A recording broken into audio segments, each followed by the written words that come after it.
आप तो भूत भविष्य वर्तमान सबको जानने वाले हैं। मेरी जरा ये सुंदर से कली से गुलाब से हमारी बिटिया है, इसका जरा हाथ देख करके बताइए कि इसको जो है कैसा आगे दुल्हा मिलेगा। माताओं को बेटी पैदा होने पर सबसे बड़ी चिंता क्या आती है? सबसे बड़ी चिंता उनकी यही होती है कि इसको घर कैसा मिलेगा। हम उनको समझाते हैं, अरे इसकी शिक्षा दीक्षा करो, इसके संस्कार अच्छे करो, इसके हृदय में विद्या का आधान करो, तो अपने आप घर अच्छा मिलेगा, दुल्हा अच्छा मिलेगा। लेकिन लड़कियों को महाराज पढ़ाते लिखाते हो नहीं, केवल चिंता करते हो। बोले क्यों? बोले घर अच्छा मिल जाए, घर अच्छा मिल जाए।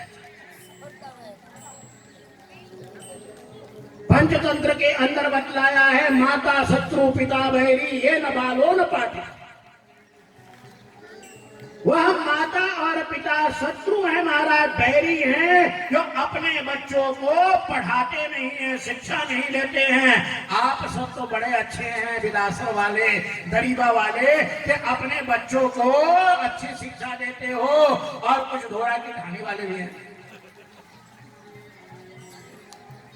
एक लड़की जब पढ़ाई करती है ना महाराज, तो इस कुल को भी पढ़ाती है, और माँ बन जाने के बाद उस कुल में बच्चे आए हुए बच्चों को भी पढ़ाती है। आदमी तो पढ़ेगा, बाद में नौकरी कर लेगा, कहीं दूर चला जाएगा, लेकिन लड़की यदि पढ़ी लिखी होगी तो बच्चों को घर के अंदर ही पढ़ा करके और संस्कारित कर देगी। अब यहाँ खूब अच्छे से पढ़ाई लिखाई हुई। नारद जी ने कहा, जरा बिटिया इधर आना। उस समय भगवती का नाम काली था।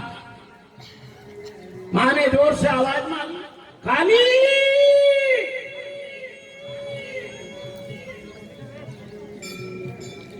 काली भागती हुई आई और आकर के अपने हाथ में जो कमल पत्र थे, ये जो आजकल जैसे अष्टदल होता है ना, कालिदास ने लिखा है, लीला कमल पत्राणी गणया मास पार्वती। तो वह कमल पुष्प से खेल रही थी। खेलने वाला जो कमल पुष्प है, इसका मतलब पुराने जमाने में भी असली और नकली दोनों चीजें हुआ करती। और छोटी सी गुड़िया आकर के बोले, बाबा जी को प्रणाम करो। भगवती ने प्रणाम किया। नारद जी ने मन ही मन कहा, जगदम्बा आज आप इस रूप में पधारी हैं, आप मुझे प्रणाम कर रही हैं, आदर दे रही हैं, मैं तो आपके चरणों में प्रणाम करता हूं। क्योंकि नारद जी जान रहे थे कि ये कौन है। ये केवल बालिका नहीं है, ये सारे जगत की पालिका है। ये महाराज केवल बालिका के रूप में अपनी लीला करने आई हैं। गोद में बैठा करके और नारद जी ने सारे लक्षण देखे और जगदम्बा के चरणों में मन ही मन प्रणाम करते हुए हाथ को अपने हाथ में लिया और देखने लगे करके एक एक। नारद जी ने कहा, हिमालय मैना, इनकी सारी रेखाएं तो बहुत नित्य है, लेकिन एक रेखा गड़बड़ है। मैना ने कहा, क्यों महाराज? जो शीरा बनाया था, लापसी बनाया था, उसमें घी कम पड़ा था क्या? अरे महाराज, इतना भजिया खिलाया, इतना पकोड़ा खिलाया, इतना शीरा खिलाया और नाना प्रकार की सब्जी खिलाया। हाँ, खिपोलियो वो पता नहीं सब में वो लगा देते हैं। मैं जहां ठहरा हूं वहां की बहू ने बोला, बोले महाराज आप राजस्थानी सीख रहे हैं। मैंने कहा, मैं राजस्थानी सीख चुका हूं, अंत में केवल सी लगा दो, जासी खासी काशी बस, ये सी लगा दो और बाद में और कुछ शब्दों के अंत में ओ लगा दो। तो नारद जी से कहने लगे, क्यों नारद जी? दूध में शंकर का कम था क्या जिसके कारण ऐसी बोल रहे हो? वो बोले नहीं बाबा जी, नहीं माता जी, सब कुछ ठीक है, लेकिन एक रेखा गड़बड़ है और मैं ये नहीं बोल रहा हूं क्योंकि कर रेखा ब्रह्म लिपि। ये जो हमारे हाथ में बनी हुई रेखाएं हैं ना, ये रेखाएं महाराज अपने तरफ से नहीं बनती हैं, ये ब्रह्मा जी की लिपि है। ब्रह्मा जी ने इसमें सब कुछ लिख दिया है। जिसके पास पढ़ने का सामर्थ्य हो वह पढ़ करके बता देता है। इसको संस्कृत में बोलते हैं सामुद्रिक शास्त्र। ज्योतिष अलग है, सामुद्रिक अलग है, हस्तरेखा अलग है।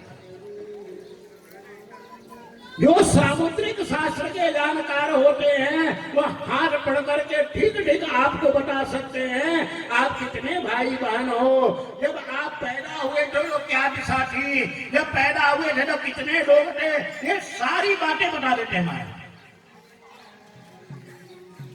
मैंने कहा महाराज ये बताओ कि आखिर क्या गड़बड़ी है?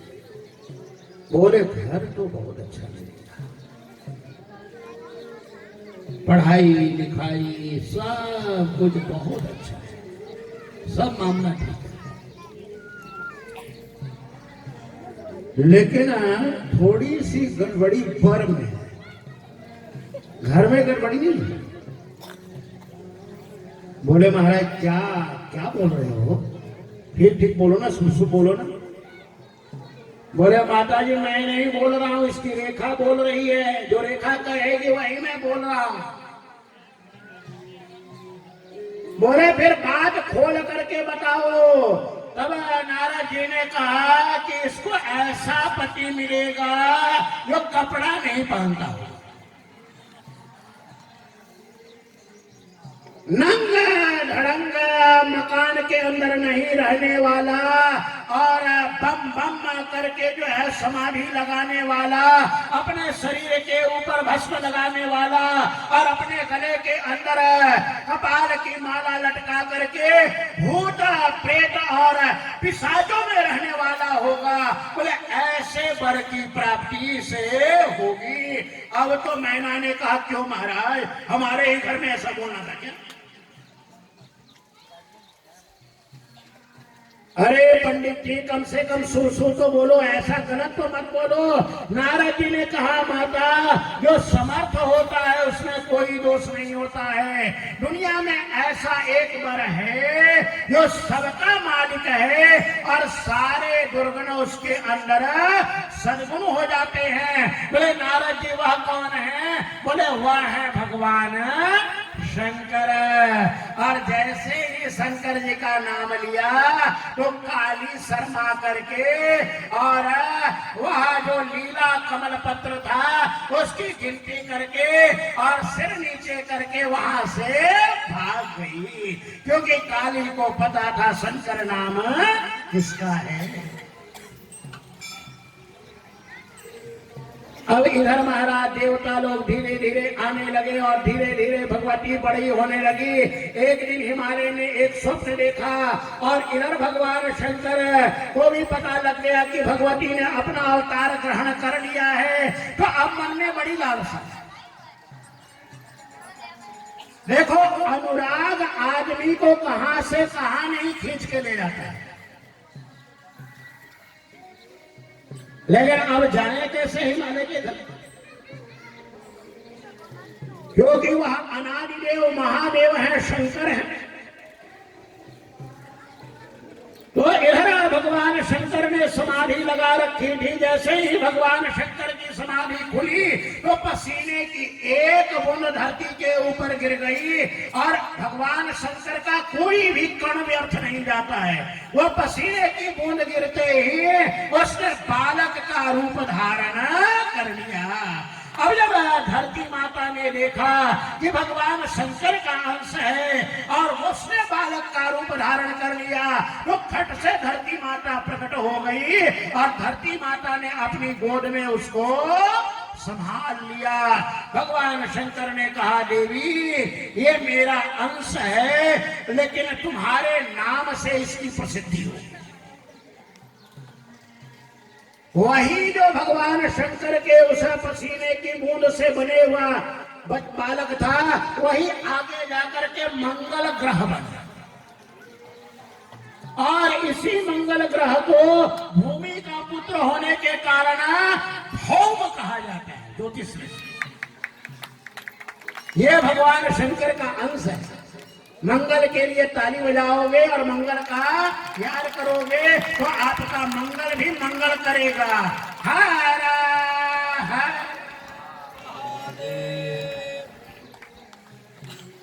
अब इधर जब भगवान शंकर उठे तो उनके मन में फिर वही चिंता आने लगी, भगवती का दर्शन कैसे हो। तो इधर भगवान ने प्रोग्राम बनाया कि चलते हैं हिमालय के अंदर, और हिमालय के अंदर जाकर के वहां तपस्या करने का प्रोग्राम बनाएंगे। तो गंगोत्री से हिमालय का घर ज्यादा दूर नहीं है, वो कभी ना कभी जरूर आएगा। इधर जैसे ही आकर के और भगवान शंकर ने एक गुफा के अंदर आसन जमाया तो हिमालय के दूतों ने खट से समाचार भेज दिया, बोले महाराज हमारे यहाँ एक विचित्र गणों के साथ योगी आया है और वह तपस्या करना चाहता है। हिमालय ने अपने गुप्तचरों से पूछा कैसा है। बोले ऐसे ऐसे लक्षण है उसके। हिमालय ने कहा अरे मैंने रात को ही स्वप्न देखा था कि हमारे इलाके में एक योगी आने वाला है। तो इधर काली ने भी कहा कि पिताजी जो सुबह की रात थी ना, सुबह के समय हमने भी ये दर्शन किया कि हमारे इलाके में कोई योगी तपस्या करने के लिए आ रहा है, शायद वही हो। अब इधर हिमालय ने फल फ्रूट और नाना प्रकार के उपहार लिए जया विजया को, जो साथ में भगवती के अवतीर्ण हुई। क्योंकि जब भगवती अवतीर्ण होती हैं तो उनकी सहेलियां भी अगल बगल के घरों में अवतीर्ण हो जाती हैं। जया विजया जो सखी के साथ हिमालय ने काली को लिया और उस योगी के दर्शन के लिए गए। महाराज प्रणाम किया और प्रणाम करने के बाद सदा सामने रखा और संवाद होने लगा। बोले हिमालय मैं तुम्हारी गुफा के अंदर तपस्या कर रहा हूँ, देखो किसी के घर के अंदर कोई काम करे तो अनुज्ञा मांगनी पड़ती है। हिमालय ने कहा महाराज सब कुछ आपका है, मैं भी आपका हूँ, मेरा राज्य भी आपका है, मेरा परिवार भी आपका है, आप जैसी तपस्या करना चाहें। भगवान शंकर ने कहा देखो आज के बाद आज्ञा ये फैला दो कि यहाँ कोई भी नहीं आएगा, कोई भी व्यवधान नहीं करेगा, किसी को भी आने की आज्ञा नहीं है, कभी कभी तुम आ जाना। हिमालय ने कहा महाराज मैं तो आ जाऊंगा लेकिन मेरी बिटिया। भगवान शंकर ने कहा ना इसको मत लाना। धीरे धीरे कनकी से तो देख रहे हैं ये वही है। ये सब बाबाजी के मन में उल्लास आ रहा है, आ गई है, लेकिन इसने बड़ा अभिमान किया था और मेरे सामने झूठ बोला था। ये जब तक तपस्या के द्वारा अपने उन संस्कारों को नहीं ढो देगी तब तक मैं इसे ग्रहण नहीं करूंगा। हिमालय से योगियों को निर्देश देने के लिए, संकेत देने के लिए भगवान शंकर कहने लगे देखो नारी माया रूप होती है और सुंदर स्त्री योगियों के मन को मोहित कर लेती है, और जो मोह में पड़ गया उसकी कभी भी तपस्या पूर्ण नहीं हो सकती है, क्योंकि नारी के मोह में पड़ जाने के बाद वह गृहस्थी हो जाता है।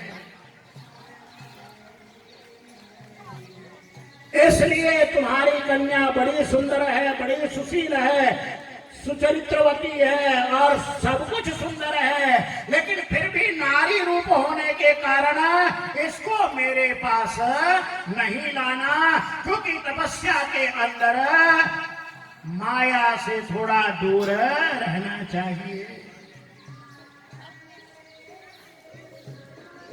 अब महाराज शंकर जी ने जैसे यह बात कही ना, तो काली ने पिताजी से पूछा, बोले पिताजी आपकी आज्ञा हो तो मैं योगीराज जी से कुछ बात करूं।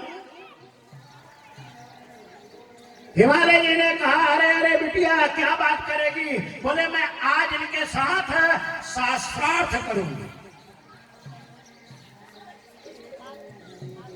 मैं इनके साथ आज काशी में जैसे बैठ करके शास्त्रार्थ होता है ना, ये कितने पढ़े लिखे हैं और मैं कितनी पढ़ी लिखी हूं, आज शास्त्रार्थ होगा।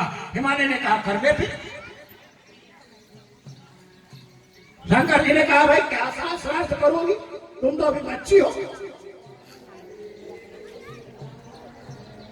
भगवती काली जो बाद में पार्वती होंगी, तो पार्वती ने कहा हे योगी राज, आप कहते हो कि मैं माया से प्रकृति से बिल्कुल अलग रहता हूँ, तो ये बताओ आप निर्गुण निराकार थे, आपको सगुण साकार किसने बनाया? आप निर्गुण निराकार परम शिव थे, आपको सगुण साकार माया ने बनाया, प्रकृति ने बनाया। रचनम वचनम सर्वम, ये जितनी भी सृष्टि के अंदर सुनाई पड़ता है, दिखाई पड़ता है, सूंघा जाता है, खाया जाता है, अनुभव में आता है, स्पर्श में आता है, ये सब माया का काम है। आप शिव से शंकर बने तो माया से बने कि बिना माया के बने?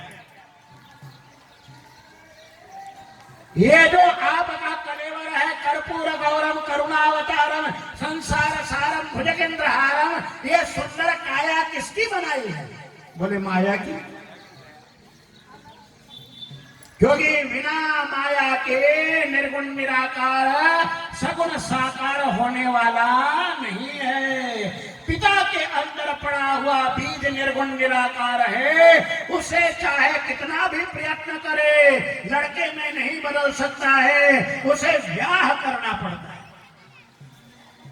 और ब्याह करके पत्नी लाना पड़ता है, और पत्नी के गर्भ में जब वही निर्गुण निराकार हो जाता है तो महाराज सगुण साकार के रूप में लड़का और लड़की के रूप में प्रकट हो जाता है। बोलो शंकर भगवान।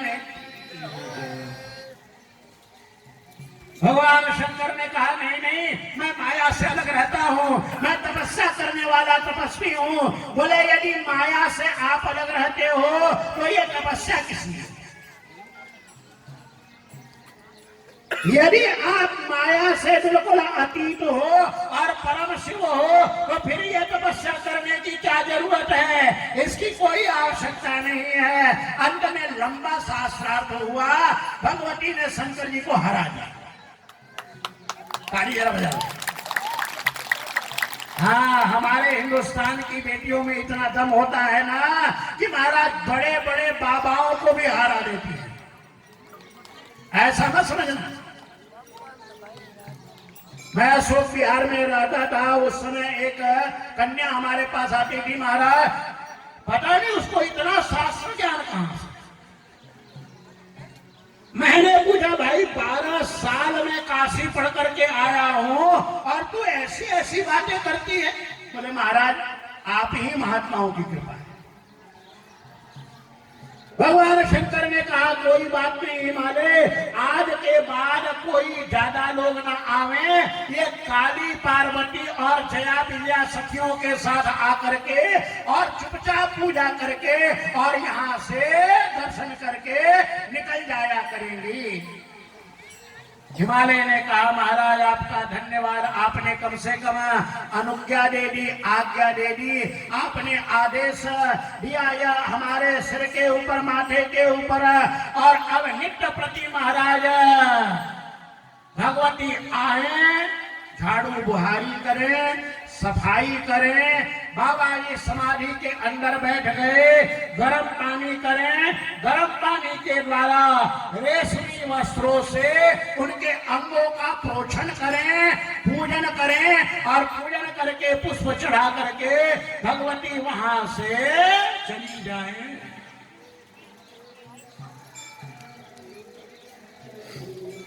ऐसा होते होते काफी साल व्यतीत हो गए। पहले उम्र ना धीरे धीरे बढ़ती थी, इतनी जल्दी जल्दी नहीं बढ़ती, क्योंकि अब हम लोगों की लिमिट 100 साल हो गई। अरे उन लोगों की लिमिट हजारों लाखों साल होती थी। तो धीरे धीरे धीरे धीरे धीरे धीरे उम्र बढ़ती थी। अब इधर भगवती ने पूजन प्रारंभ कर दिया, भगवान शंकर गंगोत्री में आ गए, तपस्या प्रारंभ हो गई। लेकिन बाबा जी काली को देख करके भी मोह में पड़े। महाराज योगी हो तो ऐसा, उसे योगी कहते हैं जो नारी के साथ रह करके भी और ब्रह्मचारी बन के रहे।